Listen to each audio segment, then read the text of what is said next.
Oi, pessoal, boa noite. Aqui quem fala é Ricardo Patitucci, eu sou psiquiatra, sou diretor clínico da Casa de Saúde São Romão, também sou coordenador do Centro de Estudos da Casa de Saúde São Romão, e hoje a gente tem o prazer de receber aqui a psicóloga Mariana, que ela é especialista na terapia cognitivo-comportamental, e ela desenvolve o trabalho na Casa de Saúde São Romão a respeito do tratamento dos pacientes dependentes químicos, né? E ela utiliza essa metodologia da TCC para tratar os pacientes que estão internados lá. Mariana, muito obrigado pela presença. Se apresenta, por favor, para a gente.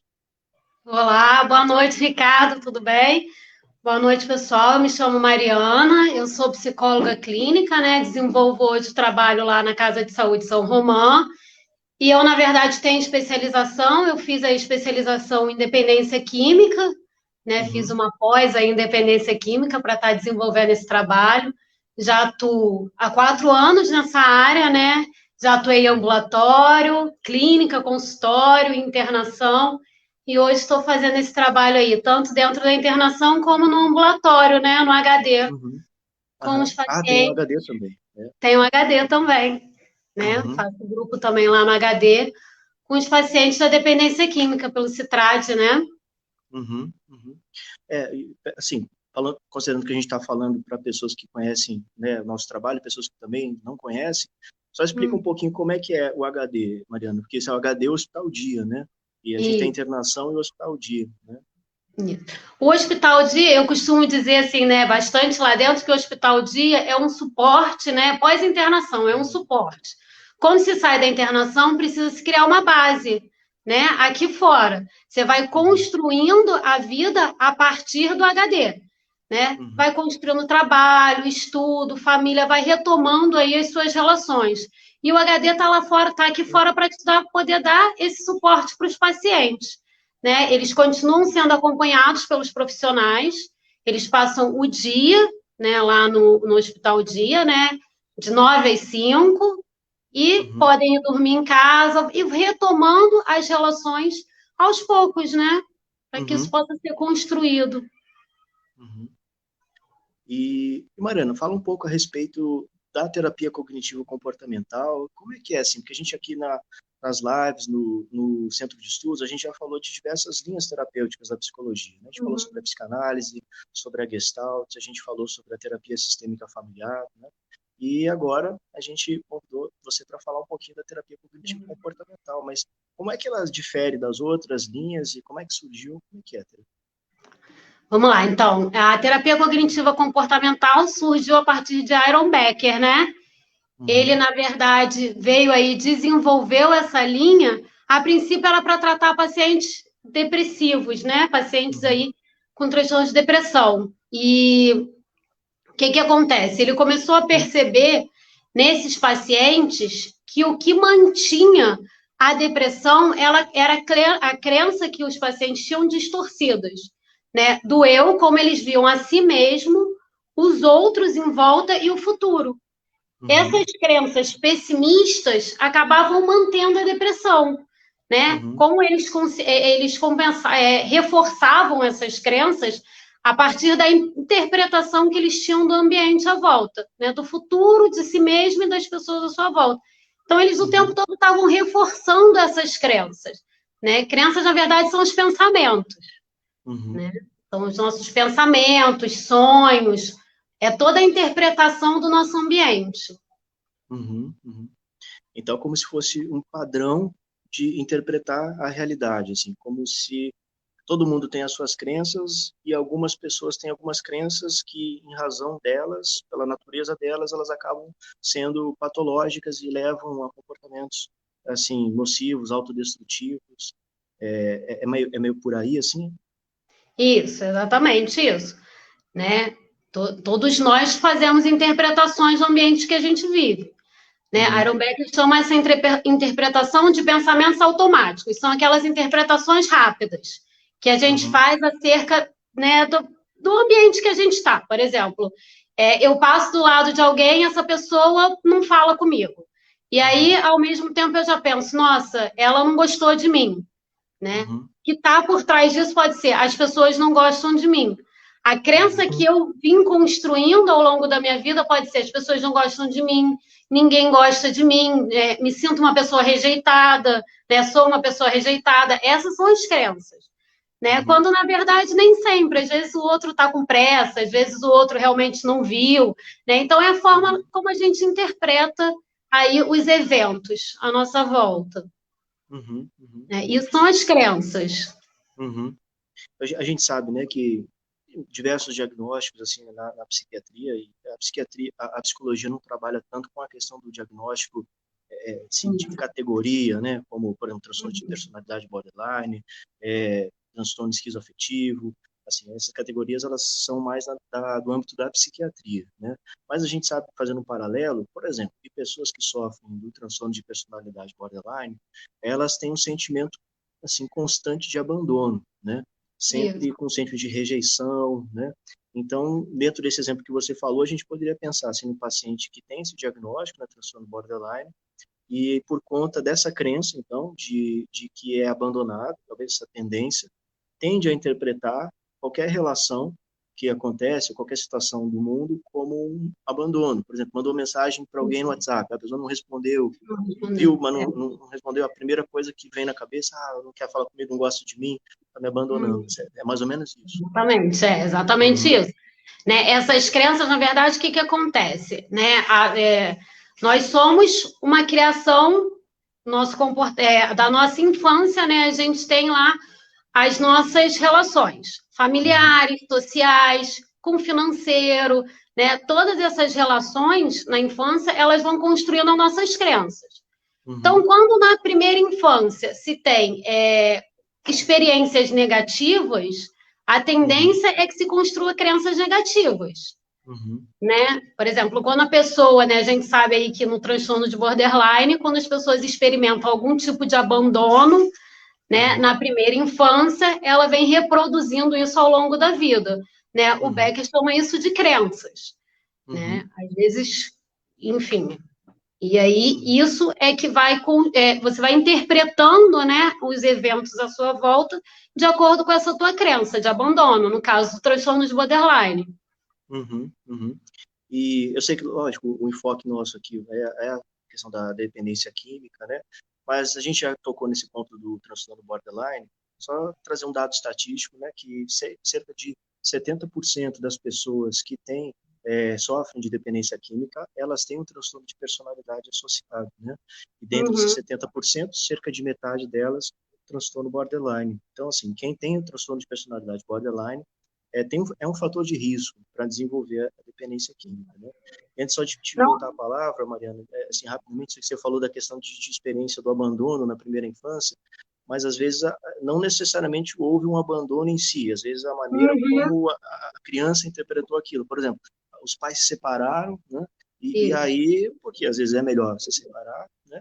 Do que continuar junto brigando, então acaba que se separou, mas a criança, como tem uma mente assim, ainda em desenvolvimento, acaba entendendo aquilo como um abandono pela saída de um dos pais. E aquilo pode ficar incrustado ali como uma crença e depois vai se manifestar, né, como assim, essa interpretação da realidade. Né? Isso, exatamente. Não abandono de Uhum. fato, né? Não que um dos Uhum. pais tenha largado a criança, mas é a Sim. forma como a criança sentiu na primeira infância, né?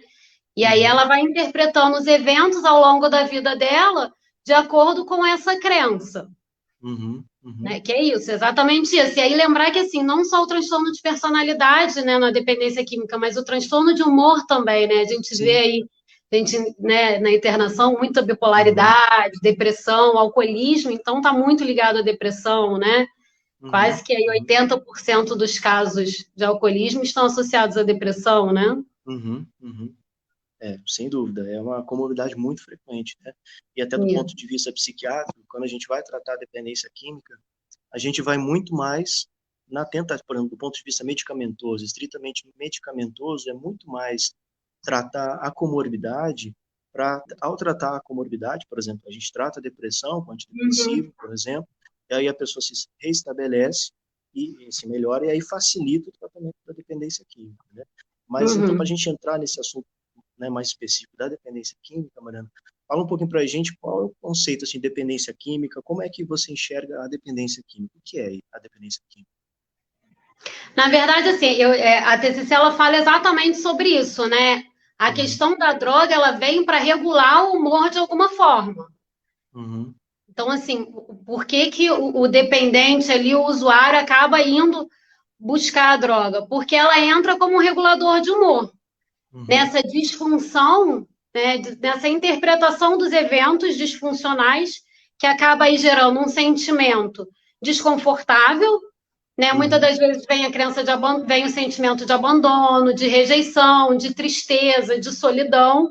E aí o dependente químico ele uhum, usa a droga para estar regulando esse humor, né? E aí a TCC ela entra exatamente nessa questão. Ela vem trazendo outras estratégias para poder estar fazendo essa regulação de humor, sem necessariamente o uso da droga, né? uhum, uhum, Então, na dependência química é exatamente isso, né? Quando o usuário, quando o dependente, ele tem, na verdade, a questão da compulsão, ele uhum, começa a fazer esse uso para essa regulação de humor, né? E aí desenvolve uma compulsão, né? Porque a gente uhum, sabe que dependência química já fala, né? Causa dependência. uhum. Então Sim. ele começa a ficar habituado àquilo ali, a utilizar a droga sempre para estar regulando o humor. E aí cria-se um Uhum, hábito, né? Um uhum, hábito. E ele não consegue sair porque para isso você precisa interromper esse hábito, passar aí pelo processo de abstinência, né? Criar, reformular, criar outras, né? Acionar aí outras crenças, né? uhum, Poder estar modificando esses comportamentos para que possa se construir novos hábitos, uhum, uhum. Então né? E a assim, técnica, fala, sim. não, e o primeiro, eu penso que assim, a primeira coisa é realmente estancar, né, a compulsão, que a gente diz dar um Uhum, freio nessa compulsão e regular o humor. Porque se você não uhum, regula o humor, fica muito difícil aí que esse dependente consiga sustentar a abstinência, né? uhum. E dentro disso, só para a gente ilustrar também o que a gente está conversando assim, Mariana, dá um exemplo e aí peço ajuda para complementar. Por exemplo, como você falou, é, um exemplo do paciente alcoolista, né?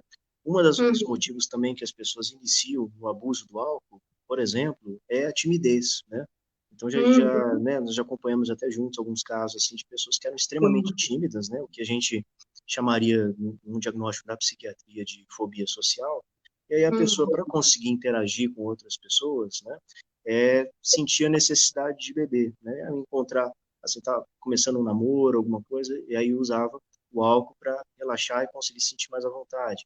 Ou para até chegar ao ponto, por exemplo, de precisa comprar alguma coisa na loja e tamanha é a vergonha, por isso um transtorno de fobia social, e a pessoa chegar a usar o álcool justamente para conseguir interagir com o vendedor, né? uhum. Então, é dominada por esse sentimento, né, de timidez, e aí o álcool vinha como uma espécie, entre aspas, de tratamento para isso, né? Só que aí acabava, né, desencadeando a dependência química, né? Isso, exatamente. Assim, cognitivo comportamental é o quê? Cognição Uhum, são todos esses eventos, é tudo aquilo que a gente interpreta. São os nossos uhum, sonhos, são os nossos pensamentos, são os fatos à nossa volta. E comportamental são os nossos hábitos, né? O nosso uhum, comportamento. São as coisas que a gente faz no dia a dia. Então, o cognitivo comportamental, ele entra exatamente aí, né? uhum, Como é que ele vai tratar a dependência química e outros transtornos, né? Depressão, borderline, bipolaridade.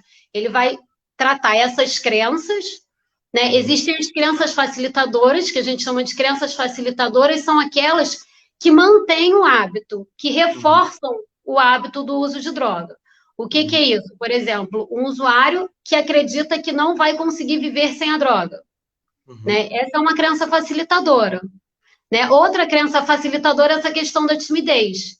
Né? uhum, O usuário que acredita que ele necessita beber para poder se divertir, ou para poder uhum, chegar numa garota à noite, né? Para poder uhum, interagir lá. Isso é uma crença facilitadora. Né? uhum, São as crenças que ele vai construindo aí ao longo da dependência, né? Conforme ele vai usando e vai vendo que funciona para isso, né? uhum, Ele vai reforçando essa crença de que não, dá certo, funciona, né? uhum, Então, a gente precisa aí desconstruir essas crenças, né? Poder construir novas crenças, que a gente chama de crenças de controle, né? São aham, crenças de que não, assim, dá para sair e eu consigo falar com as pessoas.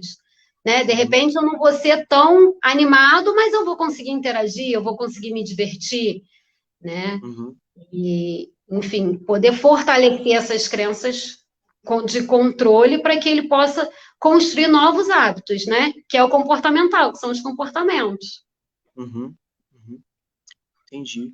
É, por exemplo, então, assim, seriam dois momentos, né? O momento de... Claro que durante o processo terapêutico eles vão caminhando juntos, mas é um processo de Sim, identificar essas sim. crenças, né, facilitadoras, ao mesmo tempo que se desenvolve as crenças de controle, né? E isso Isso. seria isso, é um caminho, né, são paralelos, assim. Sim, exatamente. E aí Uhum, vão construindo novos hábitos, né? Na uhum, verdade, são três momentos aí. Conforme você vai uhum, construindo as crenças de controle, você precisa ir reforçando novos hábitos também, uhum, né? A gente tem, por exemplo, os grupos de mútua ajuda, né? Os grupos de apoio. Os grupos de uhum, apoio, eles fortalecem muito essas crenças de controle, né? De uhum, que dá para interagir, de que dá para se sentir aceito, de que dá para fazer outras amizades, dá para ter outras pessoas no teu ciclo, no teu convívio, que não uhum, usem drogas, né? E aí uhum, você vai fortalecendo essas crenças. Por isso que esses grupos, né, os NA, AA, são muito uhum, usados, né? Eu sempre indico, assim, eu gosto muito de trabalhar com esse apoio, né? Eu uhum, penso que funcionam muito para esses reforços, né? Porque aí você vai, a uhum, partir dali, você vai criando outros comportamentos. uhum, uhum. Mariana, antes a gente prosseguir assim na questão da dependência química propriamente dito, da maneira como a TCC aborda, né, a dependência química, eu queria te perguntar algo assim que talvez seja até um pouco polêmico dentro da discussão da saúde mental, da psicologia, principalmente, que é a existência do inconsciente ou não, né? Assim, até porque a gente já conversou aqui com pessoas assim, especialistas, né, na psicanálise e a teoria que, né, desenvolvida inicialmente pelo Freud, que tem como Uhum. premissa, né, fundamental a existência do inconsciente, que seriam pensamentos sobre os quais as pessoas não conhecem, né, justamente o inconsciente. E pelo que eu entendo, eu gostaria de ouvir de você, assim, como que a terapia cognitivo comportamental encara o inconsciente, ou se ele não existe, se ela não aceita essa premissa da existência do inconsciente. Como é isso? Essa é a grande discussão, né? O inconsciente. Então, não, a TCC não, para a TCC não existe o inconsciente, né? Na Uhum, verdade, o inconsciente para a TCC é a cognição. Tudo uhum, aquilo que o paciente interpreta, que são os sonhos, que são os pensamentos, para a TCC isso é cognição. Isso uhum, vem a partir dos estímulos que ele recebe e ele uhum, interpreta conforme as crenças dele. uhum, Entendeu? Assim, não sei se foi uhum, claro. O paciente tem as crenças dele lá, por exemplo, a crença de rejeição, né? uhum, O paciente que tem crença de rejeição. Ele recebe esse estímulo, a pessoa passou e não falou. A partir uhum, daquela crença, ele vai interpretar, né? As pessoas não gostam de mim, sou uma pessoa rejeitada, ninguém gosta de mim. Isso, uhum, para TCC, é cognição. Isso uhum, funciona com os sonhos, né? Quando o uhum, paciente sonha com alguma coisa, isso está relacionado à crença também, né? uhum, Algo que ele viveu, algo que ele acredita, né? A interpretação dele dos fatos, uhum, né? A TCC trabalha muito com o presente, né? Como ele uhum, interpreta, como ele está interpretando, vendo o fato naquele momento, né? Hoje. uhum, uhum. Então, por exemplo, a questão dos sonhos, de um olhar assim da TCC seria a manifestação das crenças. Então, Das existe crenças. uma maneira de analisar o sonho com esse olhar, então. Por exemplo, Isso. tentar ouvir um sonho e ver que naquele sonho a crença, talvez seja até patológico para a pessoa, ele se manifesta ali naquele sonho. É isso? Exatamente. Uhum, Exatamente. uhum, Né? A partir daquele, né, são ligadas ao sonho. Por exemplo, o paciente que usa droga, ele acaba sonhando muito com o uso de droga, acaba sonhando com os é, locais, acaba sonhando, né, com as uhum, situações que ele vivia, mesmo em abstinência. Porque uhum, isso está ligado ao hábito dele, né? uhum, Não existe uma interpretação a partir do inconsciente. uhum, uhum. Entendi. E aí, então, assim, seguindo, né, nessa questão do tratamento e das técnicas, né, da terapia cognitivo comportamental, então você já apontou essa questão de identificar essas crenças facilitadoras, né, no caso da dependência Isso. química, e das crenças, assim, que você chamou de, desculpa, Crenças de facilitadoras e controle. crenças de controle, exatamente. Crenças de Uhum, controle, é. Você vai uhum, substituindo, né? uhum. E as crenças de controle seriam essas crenças que reforçam os comportamentos, assim, saudáveis, de alguma maneira, né? Isso, sim. E Reforça esse o comportamento. processo, esse processo dessas crenças facilitadoras, né, essas crenças que são patológicas, como que chega nessa crença? Porque não é uma coisa que está explícito ali, né? Existe todo um trabalho para você conseguir esmiuçar essa crença e identificá-la, né? Não é Sim. uma coisa que está evidente, você tem que destrinchar aquilo até encontrar qual é a crença. É isso? Isso. Na verdade, a gente Uhum. trabalha através de tarefa, né? A TCC Ah, também sim. trabalha Uhum. através de tarefas. Então, Uhum. você pode passar aí registro de pensamento diário, registro de humor, né? Uhum. Porque, assim, o pensamento, a cognição, né, Uhum. vai gerar aquele sentimento. Então, se o paciente estava triste, né? Eu me senti triste o dia todo. Então, assim, o que que Uhum. você pensou naquele dia? O que que você viu? Como é que foi o teu dia que você Uhum. aí permaneceu o dia todo triste? Né? Uhum. E aí você vai investigando essas crenças, né? A gente chama o Uhum. questionamento socrático também, né? O porquê, Aham. né? Mas por que que você ficou triste? Ah, porque eu vi, né? Enfim, vamos lá, voltar por exemplo, né? Eu vi a pessoa Uhum. passando, ela não falou comigo e eu fiquei triste. Tá, mas Uhum. o que que te levou a essa tristeza? Qual foi, o que que você pensou quando aquela pessoa passou e não falou com você? Então você vai Uhum. ali através de questionamentos, né, chegar a essas crenças e fazer com que Uhum. o paciente possa entender as crenças dele também, né? Uhum. Para que ele possa aí, a partir disso, modificar. Uhum. Uhum. E é o próprio paciente que, claro, junto com o terapeuta, que vai descobrindo qual é a crença, né? Porque uma coisa, por exemplo, nesse exemplo, o paciente poderia contar a questão de que se sentiu triste quando a mensagem não foi respondida, e talvez isso até foi um gatilho para usar droga, e talvez não fosse suficiente só a terapeuta chegar e dizer, não, mas é isso que você tem uma crença de abandono. Não é, tem que ser um processo de descoberta do próprio paciente. Ele tem que chegar a essa conclusão também, né? Não é só você chegar e falar isso e tá feito. Sim, não, o paciente precisa identificar aí essa crença dele, Uhum, né? Não, não é só o que eu falo, mas é até porque assim, ele precisa modificar, né? uhum, Ele vai precisar fazer parte aí dessa mudança. uhum, uhum, Então, ele precisa identificar para que ele possa estar achando formas de modificar essa crença. uhum, uhum.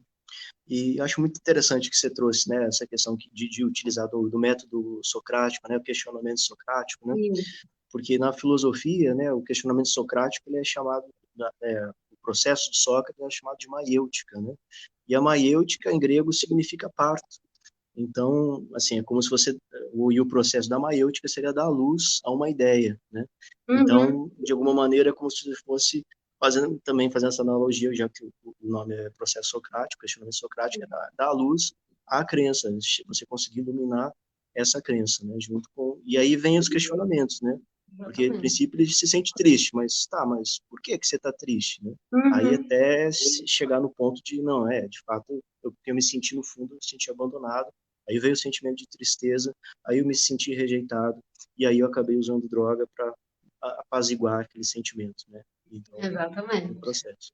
Uhum, Até porque, assim, para a gente criar novas estratégias para essa regulação uhum, emocional, ele precisa estar uhum, ciente, né? É exatamente sim, isso, assim, né? Essa ideia, essa crença, precisa ter luz nessa crença, né? uhum, Ele precisa estar ali iluminado para poder criar novas estratégias, né? A gente vai fazer isso junto com o paciente. uhum, Cada um vai ter aí a tua. A gente tem métodos, mas cada paciente vai criar a sua estratégia de uma forma, né?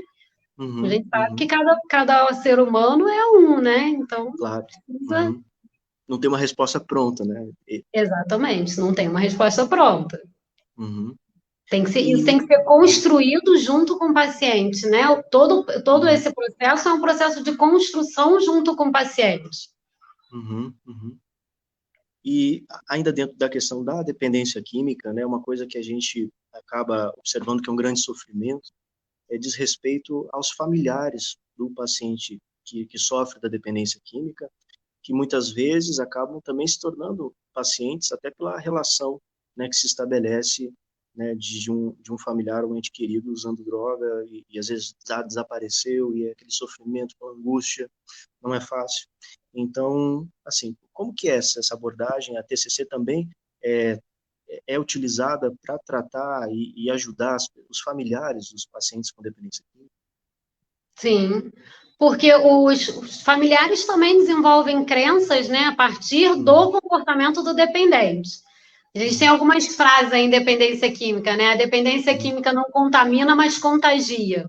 uhum, Né? Então, ela vai ali contagiando toda a família, né? Da mesma forma que uhum, o paciente vai adoecendo, a família vai adoecendo também, uhum, né? A família vai desacreditando, a família vai cada vez mais desconfiando, uhum, né? E vai ficando no todo aquele adoecimento, né? Do paciente uhum, também, uhum, né? Então, assim, a gente sempre vai tratar as crenças também do familiar, uhum, né? Assim, da mesma forma que o adicto, né, aí o dependente químico usa droga, o familiar passa a usar o dependente químico, né? uhum, Então ele está sempre em função, da mesma forma que o dependente químico está em função da droga, o familiar está sempre em função do paciente. Onde é que uhum, foi? Com quem foi? Será que vai buscar? Será que volta? Será que vai usar? Será que não vai usar? Né? uhum, Enfim, eles estão sempre girando nisso aí. Tem muitos que, quando o paciente está internado, é o momento que consegue descansar, né? uhum, Porque está uhum, tão angustiado, tão tomado ali pela doença do dependente químico, que não uhum, consegue se desvincular disso, né? uhum. Cada um é um, né? Dependente Sim. químico tem a doença dele. E o familiar Uhum, também tem a doença dele, né? Desenvolve aí a uhum, doença dele também. E os dois uhum. precisam ser tratados de acordo com a sua adicção, né? Sim. Porque o Uhum. familiar desenvolve uma adicção no dependente também, né? Sim, é inevitável. Talvez assim seja até impossível quem convive com uma pessoa que sofre de dependência química não desenvolver isso. E o que a gente está falando aqui seria a chamada codependência, né? Sim, sim. Até porque, assim, é um sofrimento, né? É um Muito. sofrimento essa questão do sair e não saber se vai voltar, não saber como vai voltar. Então, tá Uhum, sempre naquela angústia, né? A gente chama do controle, né? Tá sempre no uhum, controle, né, do outro. uhum, O familiar, ele também precisa desse tratamento. Porque muitas das uhum, vezes o que acontece é que, ainda que o dependente químico entre em recuperação, o familiar continua no controle, uhum, né? Então, assim, o ambiente ele continua adoecido. Às vezes o uhum, dependente ele consegue sair, né? Ele consegue fazer ali uhum, o movimento dele de entrar em recuperação, mas o uhum, familiar não. E aí esse uhum, dependente volta e volta para esse ambiente ainda adoecido, né? uhum, Ainda um ambiente hostil, ainda um ambiente controlador, né? Ainda um uhum, ambiente de desconfiança. uhum, Eu costumo dizer que assim, a recuperação ela precisa ser leve, né? Eu falo muito usando a internação, a recuperação ela precisa ser uhum, leve. uhum, E aí, se está tudo muito pesado, em algum momento uhum, ambos não vão suportar, né? Nem o dependente químico suporta e nem a família suporta. uhum, uhum. E dentro dessa questão assim da dependência química e da codependência, né, que os familiares eles vêm desenvolvendo, a gente falou no início do papel dos grupos terapêuticos, né, como os narcóticos anônimos, o NA, o AA, né? Então, assim, do ponto de vista da codependência, também existe os grupos, né, de apoio às pessoas que são codependentes, né? Vão fazer reforçar a crença de controle, né? Uhum. Assim, o familiar ele também precisa de tratamento, né? O familiar também precisa Uhum, de ajuda para sair aí desse adoecimento. Então, assim, os mesmos tratamentos que a gente tem para o dependente, no sentido da terapia, né, da cognitivo-comportamental e dos grupos de uhum, apoio, a gente também tem para o familiar, uhum, né? Para o familiar tem o Alanon, o uhum, Naranon e o CODA, né? uhum, Codependentes Anônimos O Naranon, normalmente, é para familiar de adictos à droga, né? A dependentes Uhum, químicos. E o Alanon, familiar de alcoólicos. uhum, uhum, Todos três funcionam aí muito bem para o familiar. Familiar ainda tem, eu não sei se ainda funciona, mas tinha o amor exigente também, uhum, uhum, né? O amor exigente também fala bastante disso, né? O quanto acaba se exigindo do outro, que é essa questão do controle, né? Do uhum, querer controlar a vida do outro. uhum, uhum. Então, também tem aí um tratamento. Eu sempre penso que é importante, né? Até porque a dependência química é uma doença muito rotulada, né? Sim. Difícil as pessoas aceitarem a dependência química enquanto doença, né? Sim, verdade. Só antes de entrar nesse ponto que é importantíssimo, né, essa questão do tabu a respeito desse diagnóstico, né, só fazer um parênteses que a gente falava a respeito do CODA, né, a gente na clínica San Román, né, está assim, estabelecendo um vínculo muito legal assim com o pessoal do CODA. Nós tivemos uma reunião com os coordenadores, o Álvaro, né, que principalmente coordenou essa reunião do CODA, e nós vamos implantar assim a presença deles dentro da internação também, né? Então, além de o paciente que está na clínica também ter o suporte da equipe toda multiprofissional e dos grupos que visitam a clínica, como o NA e o AA, a gente vai também ter essa parceria agora com o CODA, que vai ajudar no desenvolvimento dessa terapêutica também com os familiares, né? Eu Uhum, acho que isso sim. vai acrescentar muito no trabalho que a gente vem fazendo, né? Mas, Mariana, voltando aí que você falava, é que é importantíssimo, né? Fala, você... Só assim, sem dúvida, acrescenta Uhum, muito, né? A gente uhum, trabalha lá, né, dentro da Casa de Saúde São Romão também com alcoólicos anônimos e narcóticos uhum, anônimos, né? E como isso motiva os pacientes, sabe? uhum, Como isso, o dia da reunião é o dia que eles se arrumam, é o dia que eles ficam uhum, felizes. Então, assim, é muito bacana ver esse movimento deles, uhum. né? É um lugar onde eles se sentem sempre muito bem acolhidos. Essa Uhum, parceria com os grupos é muito legal, né? uhum, Porque é isso que eles vão levar para o pós-tratamento, é isso que eles vão levar para a vida deles. Né? A uhum, internação é passagem, né? O que eles vão uhum. levar é o tratamento, né? É o que eles Sim. aprenderam ali. E os grupos fazem parte disso. Uhum, uhum. É, tanto é que a gente vê, assim, uma das coisas, dentre tantas, mas uma das coisas que eu acho muito interessante no grupo é a partilha de pessoas que estão em sobriedade em recuperação há anos, né? Às vezes você vê assim, uma pessoa que está ali há 20 anos, assim, sóbria, né? E depois, e muitas vezes, aquela própria pessoa que está hoje há 20 anos passou por diversas internações, um processo sofrido de recuperação, e ali está o exemplo concreto de que é possível, né? Acho que isso também toca no tema que a gente ia entrar da questão do estigma da doença, né? E Uhum. também assim do descrédito, né? Que muitas pessoas, o paciente, em relação a si mesmo, de não acreditar na própria recuperação, ou da família também não acreditar na recuperação, né? Então acho que isso é importante a gente abordar, falar um pouquinho sobre isso.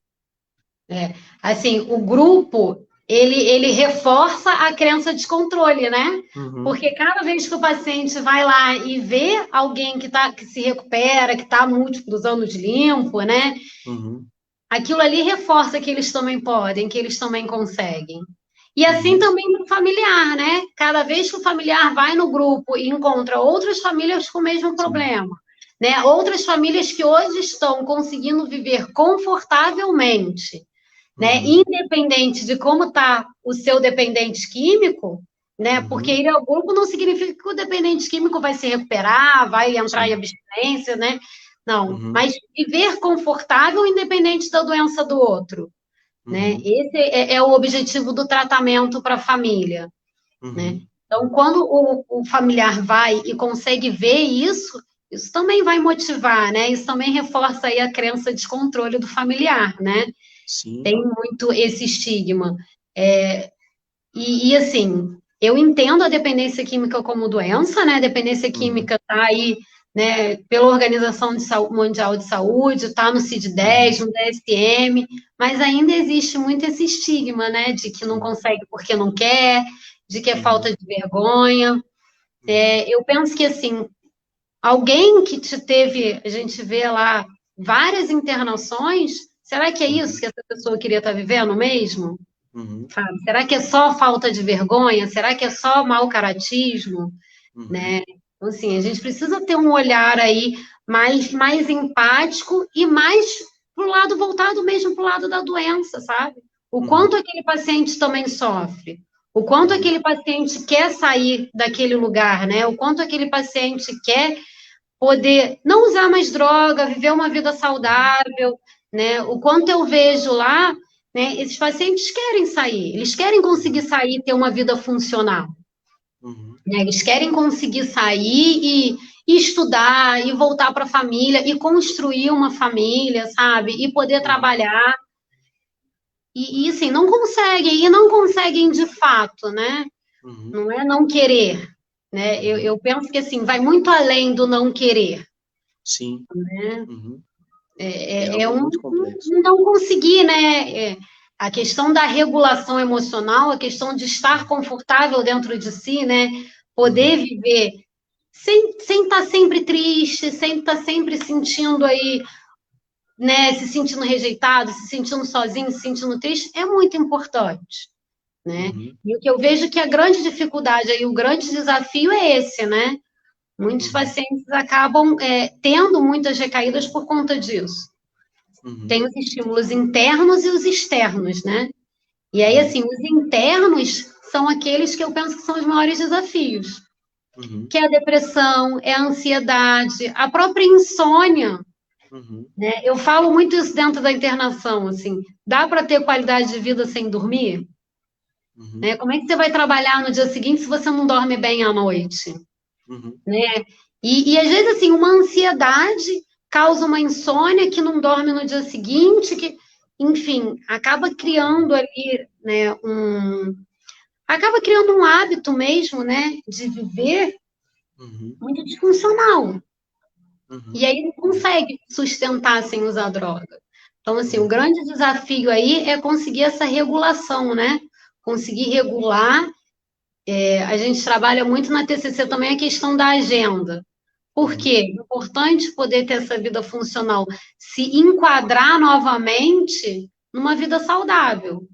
Uhum. Porque o hábito ali do uso de droga tá tão arraigado, né? Tá tão, né? A questão da trocar o dia pela noite, não ficar em casa, Uhum. não conseguir acordar para ir trabalhar, não conseguir estudar, não conseguir estar dentro, às vezes não conseguir estar numa festa de família, né? Isso está Uhum. tão arraigado que Uhum. fica é um desafio poder mudar. Uhum. Quando você entra em recuperação, né? Quando você inicia aí o tratamento, você muda toda uma vida. E não Sim. é fácil mudar Uhum. toda uma vida, Sim. né? E das pessoas ao entorno também. Sim, com Uhum. certeza. Então, Uhum. assim, não é fácil. A gente precisa Uhum. acreditar, né? Eu costumo dizer que tem pessoas que precisam aprender a entrar em recuperação, né? Em Uhum. tratamento. Então, acho que Uhum. a cada internação eles vão aí aprendendo um pouquinho disso. Uhum. Uhum. Dentro disso, né, que a gente tá falando, essa questão da dependência química, né, do ponto de vista assim, da psiquiatria, que tem lá os critérios diagnósticos e tudo mais, assim, um dos Uhum, critérios sim. centrais é que a vida passa a girar em torno do uso da droga e de pensamentos e condutas de como obter a droga, né? Então, não é só que a pessoa está usando, mas é o tempo que a pessoa também gasta procurando meios de conseguir a droga, né? Então, Uhum, isso, quando a pessoa, quanto mais ela caminha para isso, mais grave é a dependência química, né? Aí a gente começa a perceber que, às vezes, ao longo de anos, né, de doença, a pessoa vai perdendo muitas coisas na vida, né?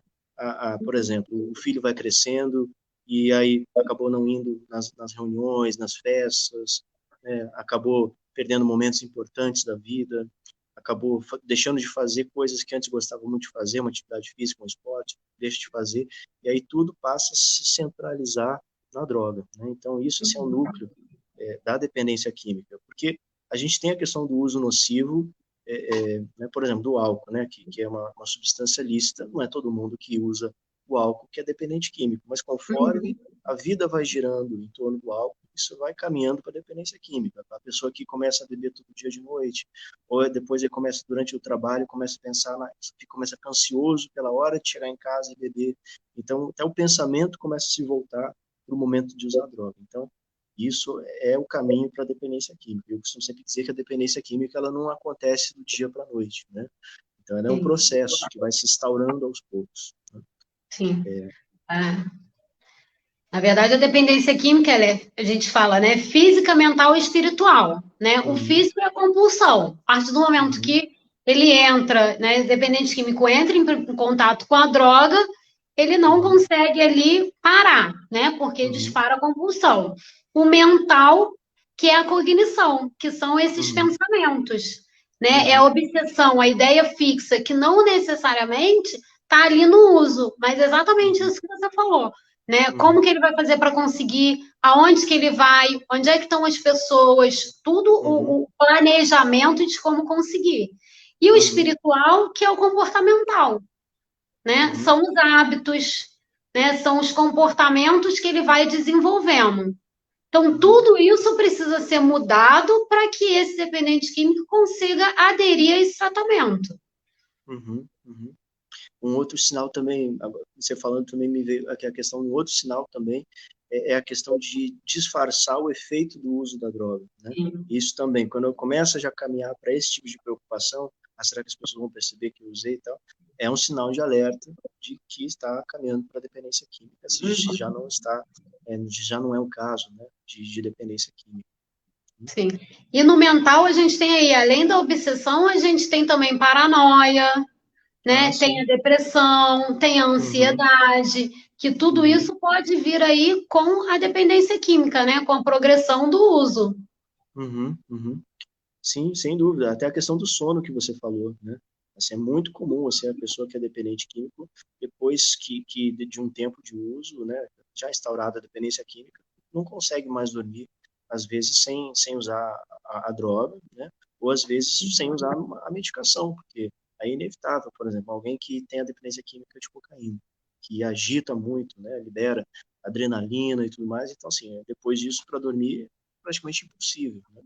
Então, aí a pessoa entra num ciclo já vem aquele efeito, por exemplo, da falta da cocaína, né, que é a abstinência, reduz a disponibilidade, por exemplo, de dopamina no cérebro, a pessoa fica extremamente depressiva, aí fica insone, né, aí isso vai gerando um ciclo de retroalimentação, né?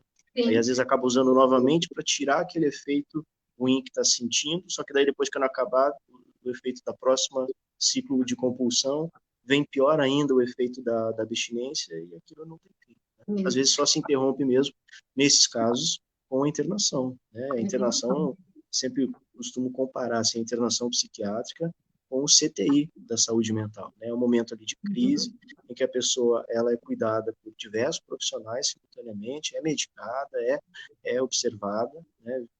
O maior tempo possível, constantemente, para conseguir sair desse processo de crise, esse processo de abstinência. Porque uma vez que entrou a abstinência, é muito complicado a pessoa conseguir parar, porque aí vem uma coisa física a ponto de ter picos de hipertensão, sudorese, calafrios, diarreia, vômito, crise convulsiva, né? Então, em casos mais extremos, assim, sem dúvida, para sair é a internação.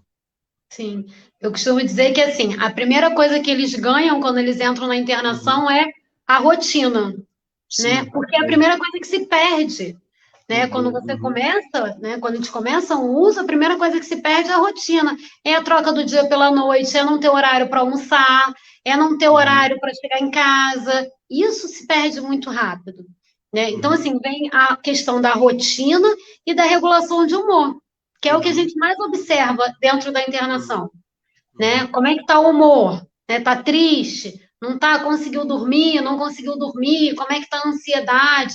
Para que o paciente possa sair e sustentar esse tratamento. Porque uhum, sem isso ele acaba não conseguindo aí sustentar o tratamento aqui fora.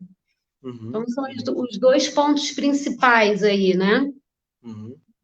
E uma outra questão também que você citou há pouco, que é essa questão, né, dos sintomas que vão aparecendo também ao longo do uso, né, da dependência química, que você falou rapidamente, eu queria só aprofundar um pouco mais, que é a questão da psicose, né, Uhum, e do episódio maníaco também. Então, pessoas, por exemplo, que já são bipolares, né, que têm essa comorbidade, ou já têm um histórico prévio de psicose, ao usarem substâncias, né, principalmente essas estimulantes, como a cocaína, né, o crack, assim, então elas acabam desenvolvendo surtos psicóticos, né? E aí uma consequência até mais grave, né, do uso, porque aí a pessoa começa a delirar, começa a achar que está acontecendo coisas que não está, mas com a força da convicção. Eu tenho certeza, por exemplo, de que está sendo perseguida, né, que está sendo vigiada, fica paranoica mesmo, né? E às vezes acaba assim, manifestando comportamentos extremamente perigosos para si, às vezes para outras pessoas, porque ela tem a convicção de que está sendo perseguida, né? Então isso é um efeito relativamente comum da cocaína, inclusive a longo prazo, né? Quanto mais tempo a pessoa tem de consumo de cocaína, menor é a dose que ela precisa utilizar para apresentar paranoia, né? Às vezes a pessoa no início do uso, né, do início da doença, ela começava a usar e usava bastante e não tinha nenhum sintoma desse.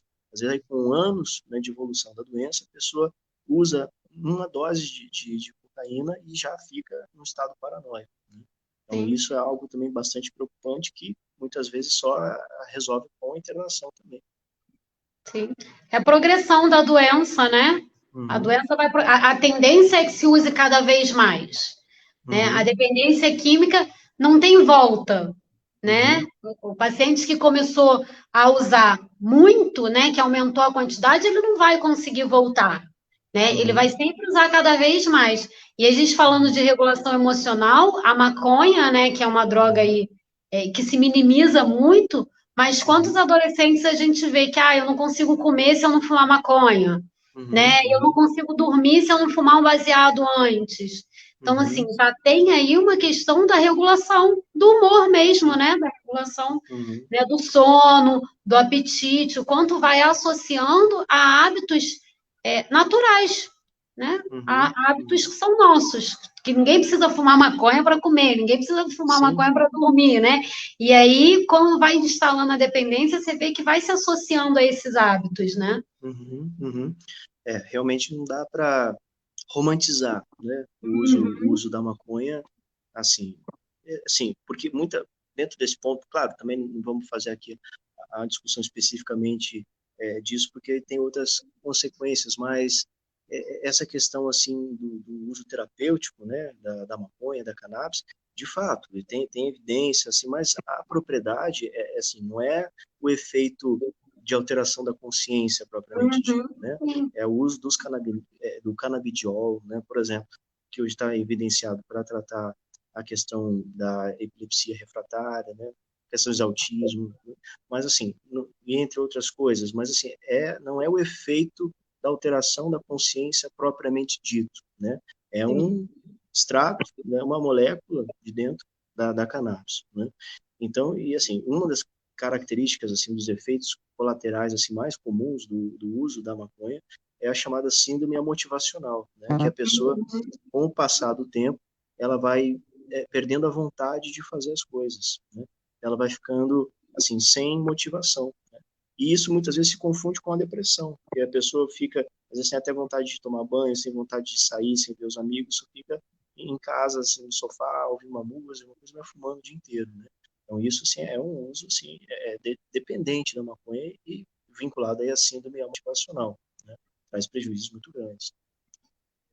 Mariana, antes da gente abrir para as perguntas, né, você gostaria de fazer alguma outra consideração? Porque depois para a gente começar a responder as perguntas.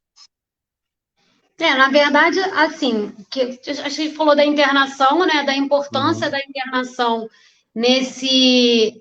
Eu falo que eu costumo dizer muito que a internação é um limite, né, para esse uhum, dependente. Até porque aqui a gente está falando de um dependente, né, sim. de uma pessoa que já desenvolveu a dependência, né, e as Uhum, consequências aí, o tratamento, né. Então, assim, a uhum, internação é esse limite para que se possa interromper essa compulsão. E assim uhum, começar essa conscientização. Porque muitas das vezes o paciente ali na compulsão, nessa obsessão, né, desses hábitos, ele não uhum, consegue, em momento nenhum, trazer à luz essas crenças, né? Ele uhum, está sempre voltado ali, reforçando aí essas crenças dele facilitadoras. Então, a importância de poder se interromper essa compulsão para poder se iniciar todo esse tratamento aí que a gente está falando, né? A gente não consegue aí num paciente que está em crise conseguir acessar aí essas crenças. Então a gente precisa primeiro interromper, né, esse estado aí de uso para poder estar iniciando todo esse tratamento que a gente falou, né? E assim poder mudar os hábitos, acessar crenças, mudar os hábitos, né? Enfim, é toda uma nova construção mesmo, né? Uma nova construção de vida. Até porque do ponto de vista da medicina, né, a dependência química ela é considerada uma doença crônica, que não tem cura, né, mas que tem tratamento. Né? Por exemplo, como a diabetes, né? Diabetes, até hoje ainda não existe uma cura para diabetes, mas existe o tratamento. Se a pessoa faz o tratamento correto, ela tem uma vida, assim, a qualidade de vida e o prognóstico igual a uma pessoa que não tem diabetes, praticamente, né? Então, assim, a dependência química é da mesma maneira. Então, existe tratamento e existem exemplos, assim, todo mundo que sofre da dependência química, se frequentar um grupo, vai perceber, vai encontrar pessoas que estão ali em recuperação há anos, né? Que é possível ficar assim, E assim, sem usar droga. Eu penso que assim, não é fácil, porque se a gente olhar a diabetes, a pressão alta, ela ainda tem remédio, né? A dependência química, a gente tem aí os reguladores de humor, mas a gente não tem remédio para o comportamento, né? E ela é Verdade, sim. basicamente comportamental. Se você não muda o comportamento, se você não muda os hábitos, fica muito difícil sustentar aí a abstinência. Então, eu penso que assim, a dependência química ela é basicamente comportamental. Né? O que precisa ser tratado ali são esses comportamentos, né? São essas mudanças de hábito. Por isso que eu falo muito nessa construção de uma nova vida, né? Quando se sai da internação. Porque precisa construir. E não é fácil. Mas a gente vê aí tanta gente que consegue, né? Sim, sim. E o HD até entra muito nisso, né? O hospital dia. As pessoas saem da internação, né?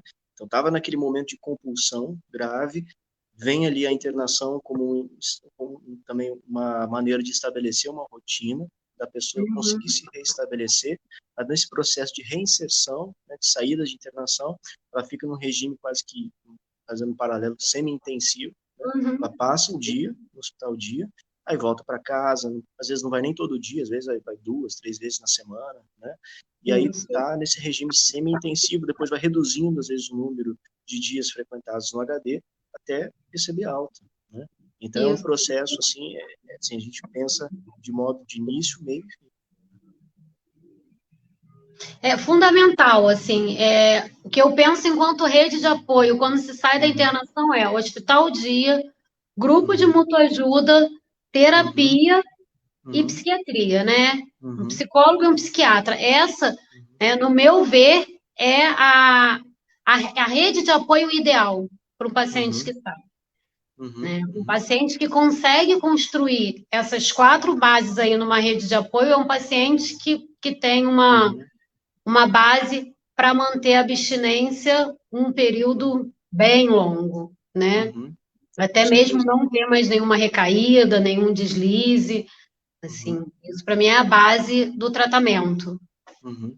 E complementando a isso que você falou, Mariana, a questão da família também, porque a família, ela, pô, se também fizer o tratamento, entender a dependência química, saber quando é que ela está sendo facilitadora, quando é que ela não está, isso aí também, assim, associado a isso que você falou, acho que é o roteiro, a estrutura perfeita hoje em dia, né, que a gente tem para tratar a dependência química. Exatamente, é isso. É 80%, né? Vamos dizer aí, 80% de garantia se a gente conseguir unir aí essas 5 coisas, né?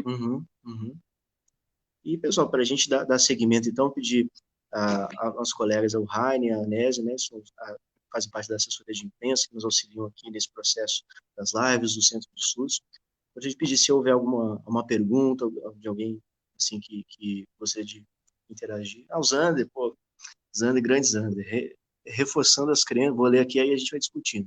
Para quem não sabe, o Zander, pessoal, o Zander é uma pessoa, um grande conselheiro, sabe? Infelizmente ele saiu da São Romão, né? Assim, mas estamos sentindo sua falta, Zander, você é um excelente profissional. Tá? Reforçando as crenças de controle, automaticamente o indivíduo se afasta das crenças facilitadoras? Ah, é só mandar um abraço para o Zander, assim, um querido, um super apoio também, né? Então, Zander, sim, quando ele começa a reforçar essas crenças de controle, ele começa a se afastar cada vez mais das crenças facilitadoras, né? As crenças facilitadoras são o quê? Antes do uso, esse paciente, ele se permite usar. Eu Uhum. costumo, né, sempre falar na internação, o que que vocês dizem a vocês mesmos que te autoriza a usar? Né? Alguma coisa eles falam para eles mesmos que autoriza eles a irem ao uso.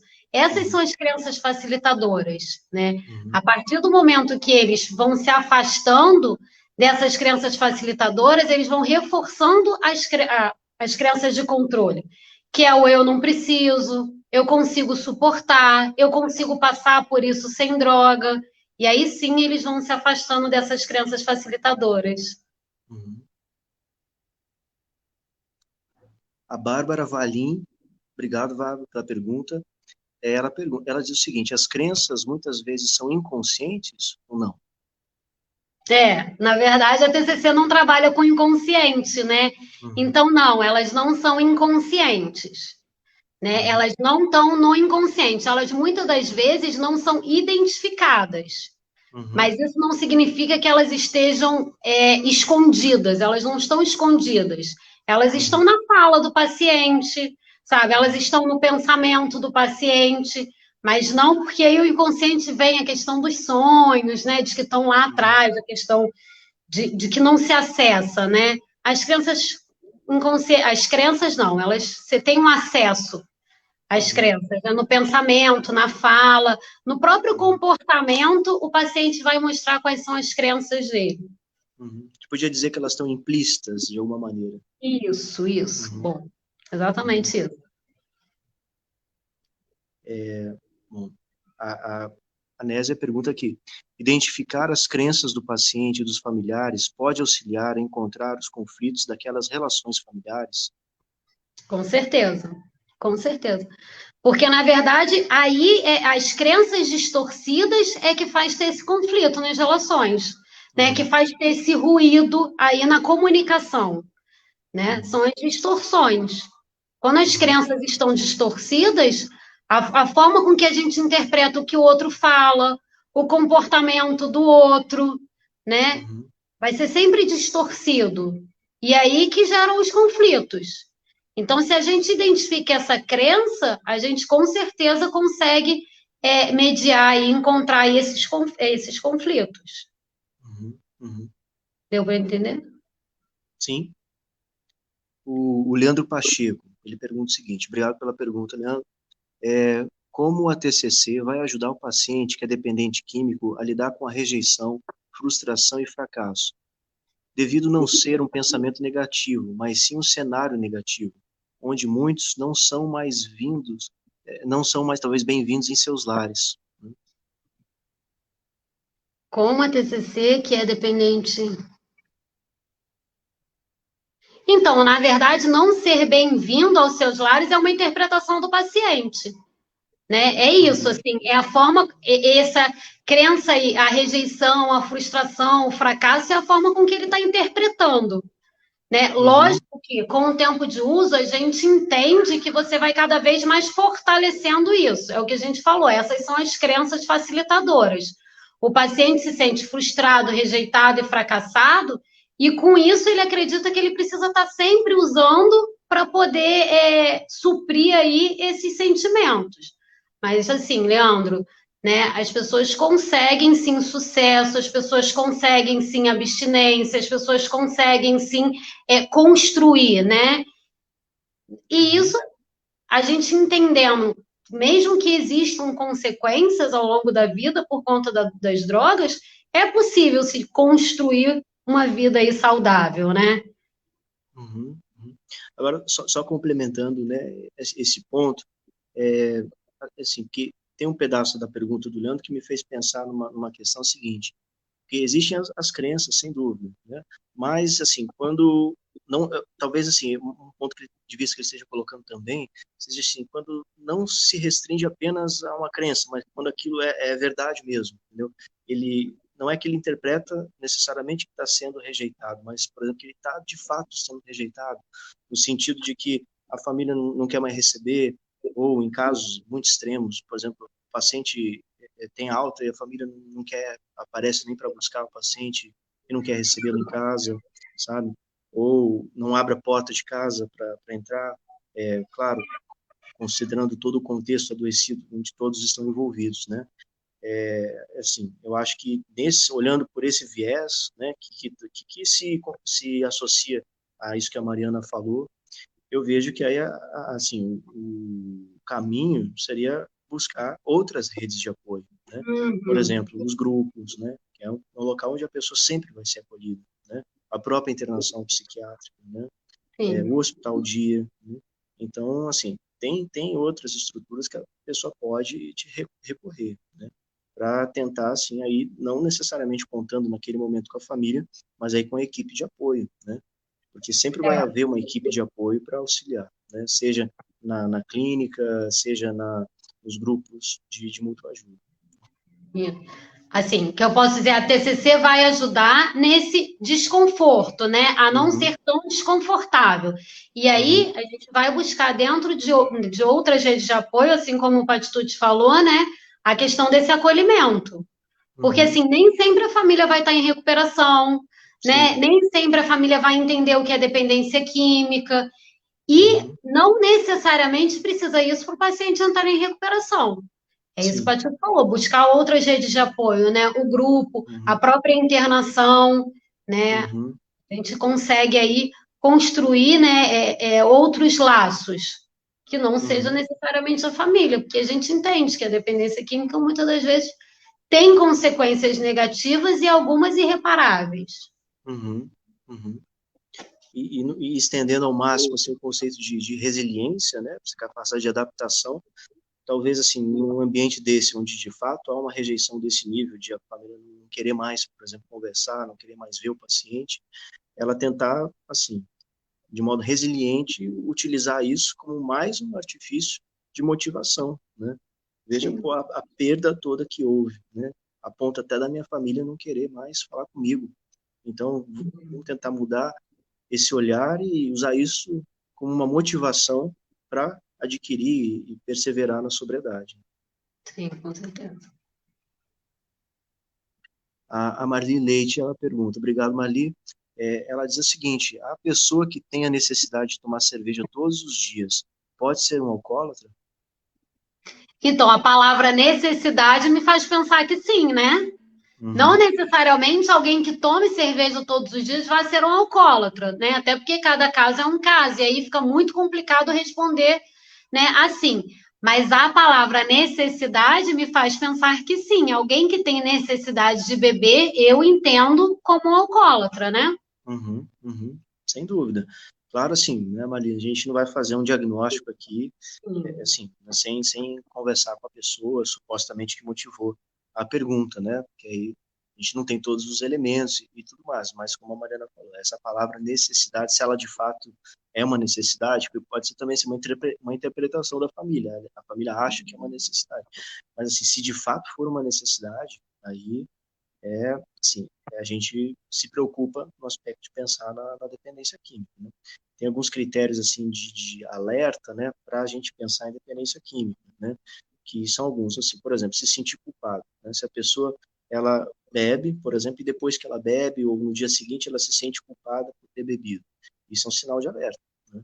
Se a pessoa ela bebe já de manhã cedo, por exemplo, acordou e uma das primeiras coisas que ela faz no dia é beber, isso também já é um sinal de alerta, né? Então, por exemplo, quando muitas pessoas começam a apontar, assim, pessoas da família, oh, você está bebendo demais, será que você não está exagerando?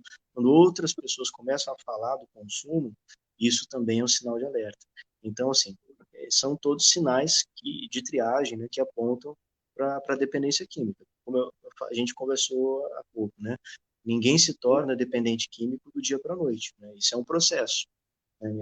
Por exemplo, a questão da pandemia, que a gente tem vivenciado essa questão desse incentivo e que precisa ser mesmo, né, de usar álcool gel, sempre estar higienizando as mãos, álcool gel, que obviamente é necessário, traz um prejuízo no sentido da pessoa que está em recuperação para dependência química de álcool, num grau avançado de dependência, né, como a gente eventualmente acaba vendo na internação, pessoas que ingerem, né, o álcool gel, por exemplo. Tá? Porque aí vem o cheiro, desperta gatilho e acaba ingerindo o próprio álcool gel. Mas é claro, isso é um sinal avançado, né? É um estágio avançado da dependência química.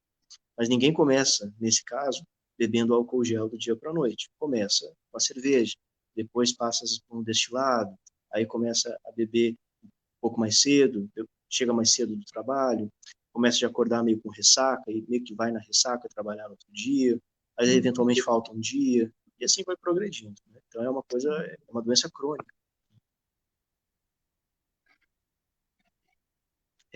A Simone, né? Obrigado, Simone, nossa colega. A depressão é considerada dependência química em relação a medicamentos? Não. Não, depressão é depressão, é um transtorno, né? De Uhum, humor. Né? uhum, E dependência química é dependência química. A depressão, ela precisa usar medicação, né? Normalmente, aí, uhum, alguém que tem depressão precisa usar medicação, mas isso não uhum, significa que seja uma dependência química. A não ser, uhum, claro, que esteja fazendo abuso de medicação, que esteja usando de uma outra forma. E aí a gente, né, volta à pergunta anterior, não dá para diagnosticar assim sim, dessa forma, né? A gente precisa ter mais uhum, informações aí do caso. Mas uhum, depressão é uma coisa, dependência química é outra, né? São duas uhum, coisas uhum, diferentes. uhum. E assim, é interessante pegar essa pergunta da Simone e fazer. E isso é algo muito comum, assim, que eu ouço, porque, lógico, eu trabalho mais diretamente com a medicação, né? Muita Uhum, gente, quando vai prescrever a medicação, mas eu vou ficar dependente desse remédio, sim. né? Agora eu vou ter que tomar antidepressivo para sempre, estou dependente de antidepressivo, né? Então, para a gente tentar clarificar um pouco esse aspecto, fazer uma analogia, por exemplo, com a hipertensão arterial, né, pressão alta. A pessoa tem uma doença que é a hipertensão arterial sistêmica, né? Então ela precisa tomar um antihipertensivo. Só que se ela deixa de tomar antihipertensivo, a pressão sobe. Mas isso não significa que a pessoa está dependente do antihipertensivo, né? Acontece que o antidepressivo, o antihipertensivo, nesse caso, ele vem para baixar a pressão e deixar ela normal, assim como o antidepressivo, né? Ele vem para suprir, né, a depressão, para conseguir tirar a pessoa daquela crise, né? E isso não causa dependência, não. Fique tranquilo, antidepressivo não causa dependência. O que pode causar dependência são as medicações assim, chamadas benzodiazepínicos, que são inclusive as tarjas pretas. E por isso mesmo são tarjas pretas. Toda a medicação tarja preta, ela é tarja preta justamente porque tem o risco de causar dependência. Né? Se não é tarja preta, não tem esse risco. Né? Por isso, sempre, ao usar a medicação, qualquer que seja, a ter o acompanhamento do médico, no caso, né, dos medicamentos psiquiátricos, acompanhamento do médico psiquiatra. A Simone pergunta também, e quando o cliente, né, substitui a droga pela medicação, é tratamento? É difícil de responder essa pergunta assim, né? Não, se ele está substituindo a droga pela medicação, não é tratamento, né? Mas, Uhum, assim, também, se ele toma a medicação prescrita pelo psiquiatra, eu não vejo nenhum tipo de problema, uhum, né? uhum, É um tratamento, né? Se ele toma a medicação prescrita pelo psiquiatra, é um tratamento. Agora, uhum, uhum, substituindo por conta própria, não, né? Ele está uhum, trocando aí, pode estar trocando as dependências, né? uhum, uhum. E assim, eu acho muito interessante assim, que a questão, principalmente na nossa área assim, da saúde mental, acho que uma palavra que a gente tem que sempre lembrar é a palavra o contexto. Né? A gente tem que ver qual é o contexto do uso. Né? Assim, como a Mariana falou, o médico lá prescreveu, ó, você tem que tomar, por exemplo, Rivotril. Às vezes é necessário você tomar Rivotril, porque ele Uhum. controla bem, às vezes, uma crise de abstinência, uma crise de ansiedade. Não é um remédio para você tomar a vida toda, não. Assim, teoricamente, até no máximo, são 3 meses tomando, né? Menos de. Mas assim, então a pessoa tomou o Rivotril, o médico prescreveu, tomar 15 gotas à noite durante 2 semanas, depois de 2 semanas reduz para 10. Aí a pessoa pega o vidro de Rivotril, em vez de tomar 15 gotas, já toma 20. De repente já toma 30. Aí quando vê, já está tomando 50. Era para tomar durante 2 semanas, aí está o tempo todo tomando. Ah, agora 20 gotas, daqui a pouco 20 gotas. Então, aí a pessoa, nesse contexto, ela está substituindo, sim, a droga pela medicação, Uhum. né? Isso, por exemplo, muito comum a gente ver no contexto da internação também, a pessoa que está em crise de abstinência, mas ela está em crise de abstinência, né? É uma urgência psiquiátrica, uma urgência médica, né? Em alguns casos extremos, até uma emergência médica, pode até colocar em risco de vida a pessoa. Então, ela tem que tomar, às vezes, a medicação para não ter, por exemplo, uma pessoa que tem dependência química de álcool, e aí ela para de beber. Ela vai entrar em crise de abstinência. Se ela não beber de novo, é possível que ela tenha uma crise convulsiva, né? Parece uma crise epilética, né? É possível. Então, qual é o tratamento? A gente vai ter que dar uma medicação para ela, mas isso não significa, naquele contexto, a pessoa está trocando uma droga pela outra. Nesse contexto, ela está, assim, saindo, controlando a crise de abstinência. É por isso que a gente tem que estar sempre respaldado por profissionais, assim, capacitados, né, para tratar a dependência química.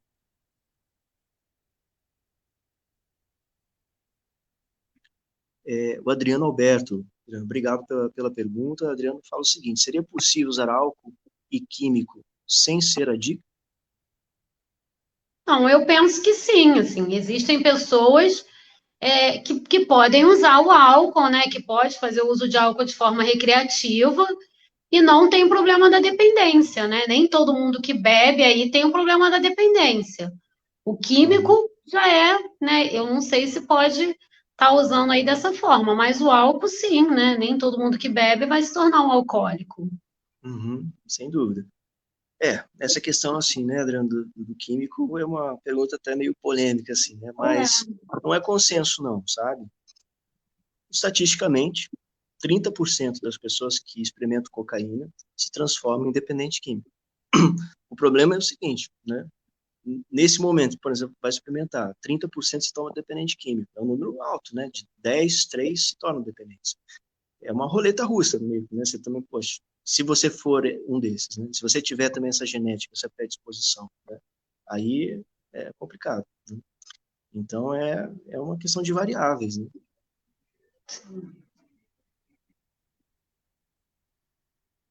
Antônio, Antônia Bernardo, obrigado, Antônia, pela participação. Ela fala o seguinte: eu indico essa clínica para tratamento. Meu marido fez, obrigado, Antônio. Meu marido fez tratamento aí com problemas de saúde, transtorno bipolar, com o Dr. Carlos Adolfo e sua equipe. Graças a Deus, ficou muito bem e retomou conviver com a família. Eu estou acompanhando essa explicação ao vivo, estou amando e concordo plenamente com o senhor. Poxa, obrigado, Antônio. Infelizmente não tive a oportunidade de conhecer o Dr. Carlos Adolfo, né? Já tem alguns anos que ele não trabalha mais na clínica, mas ouço falar muito bem dele. Assim, realmente as referências que tenho dele são muito positivas. Assim. Então, seja agradecer a pergunta, a sua colocação, e nossos esforços são justamente para isso, né? Para estabelecer a pessoa no convívio social e superar, entrar em recuperação e viver uma vida boa. Daura, boa, Daura, obrigado pela pergunta. Ela fala o seguinte: depois de 12 internações na clínica, meu irmão apresentou na saída agora, no início de maio, uma mudança comportamental significativa de melhoras nos hábitos, mas com ainda muita dificuldade de acertar horários. Sim. Não, isso aí é de fato, né? É uma coisa que é gradativo, né? É um processo gradativo, né? A gente costuma falar que, como a dependência química, quanto mais tarde a pessoa busca o tratamento, às vezes mais difícil é a recuperação, né? Até porque, do ponto de vista da terapia cognitivo comportamental, mais tempo de pensamentos, de crenças, assim, né, facilitadoras e que vão levar a consequências, né? É mais tempo reforçando esses hábitos, né? Uhum, Então, assim, quanto mais tempo vai reforçando esses hábitos, maior o uhum, tempo também de mudança, né? Porque ele uhum, precisa de um tempo aí para se adaptar a construir novos hábitos, né? Tanto as crenças como os hábitos deles estão bem arraigados. uhum. Que bom que ele teve uma mudança no comportamento, né? Sim, não vou citar o nome para não expor, né, claro, mas eu fico muito contente com a recuperação, né, assim, é muito legal ver, assim, essa melhora e acompanhar todo esse processo que não foi fácil, não está sendo fácil, mas que cada vez estão havendo mais conquistas, né. E aí, nesse caso específico, né, da questão do hospital dia, acho que também ajudou muito, né, essa questão de manter, até que, como a Mariana falou, a questão da rotina, né? Nesse caso especificamente, a questão da rotina, acho que Foi muito importante essa entrada do Hospital Dia, nesse contexto, foi a primeira vez que foi, de fato, colocado em prática. Uhum. Zander pergunta o seguinte: obrigado. A Casa de Saúde São Romão foi um divisor na minha vida profissional. Tenho profunda gratidão pelo tempo com vocês. Poxa, e nós com você também. Obrigado. Então é isso, pessoal. Bom, finalizadas as perguntas, vou pedir a Mariana que faça as considerações finais, para que a gente, então, encerre esse nosso encontro. Então, eu queria agradecer a participação, né, agradecer as perguntas, agradecer a Ricardo Patitucci por essa oportunidade de estar aqui hoje, podendo falar um pouquinho, né, da dependência química, do meu trabalho, da TCC, principalmente para mim da dependência química, que é algo tão, né, estigmatizado aí, a gente poder falar um pouquinho mais. Eu penso que falar de saúde mental é sempre muito importante, né? Tem muito pouco tempo que a gente fala de saúde mental enquanto doença, né, que a gente fala de saúde mental com um olhar mais empático, mais cuidadoso. Então, para mim é sempre muito importante agradecer essa oportunidade e agradecer a Casa de Saúde também. Poxa, obrigado, Mariana, obrigado por ter aceitado o convite. Foi, assim, excelente a sua participação, acrescentou muito, acho que a gente aprendeu muito, tá? Muito obrigado, agradecer a todos vocês que também acompanharam essa live, e, assim, acho que, e tiverem sugestões de novos temas que vocês queiram ouvir, queiram discutir, deixa a sugestão, tá bom? E se ainda não segue a gente aqui na página do Facebook, no Instagram, aproveita a oportunidade para seguir a gente, porque ali você vai ter informações a respeito de novos eventos, novas palestras, novas discussões, tá bom? Muito obrigado a todos, pessoal. Uma boa noite. Tchau.